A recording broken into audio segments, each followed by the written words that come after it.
everyone, today I'm going to teach you how I edit my pictures with iRetrieve filter because a lot of my friends on Facebook asking me what app I use when I post on story. So I want to show you here. So, syempre, pupunta muna kayo sa Play Store para install natin yung apps na sinasabi ko. It's called HiPic. Ayan. Then, syempre, naka-install na yung akin. Kaya, open ko na lang. Pero pag wala pa kayo, mag-install na kayo kasi maganda talaga to. Ayan. Then, ayan po yung mga templates nila. So, madami po yan, magaganda, and dyan po talaga ako kumukuha ng mga filter. Yan. So, madami yan. Selfie, static, trendy. Medyo mabagang signal natin dyan. Ayan. Static, Polaroid, and digital. Diba? Sa static pa lang. Kabog na.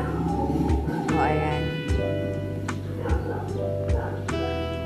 Sobrang madami po talaga. So, try nyo na talaga tong filter na to. Siguro marami nang may alam.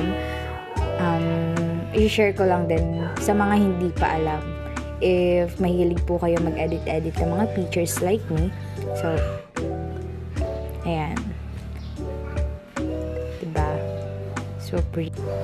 So dito, ayan, punta kayo sa CapCut.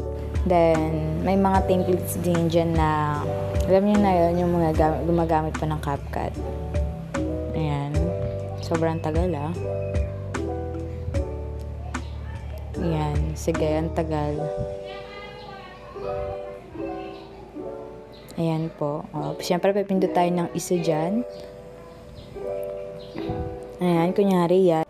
Then, for example, yan yung po yung example ko. Then, ayun, papindutin nyo lang po yung photo editing na sinasabi ko po sa inyo. Nakakonect po siya sa CapCut.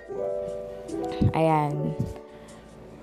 So, hindi na po kayo mahihirapan na mag-ano pa ng ibang filter. Kasi po, meron na po dyang food filter.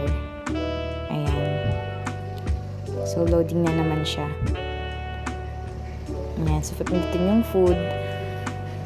Okay, ang tagal. Ayan. O, diba? So, dami. So, madami po talaga kayo, lalo na pag mahilig po kayo mag-picture ng mga food. So, pwede nyo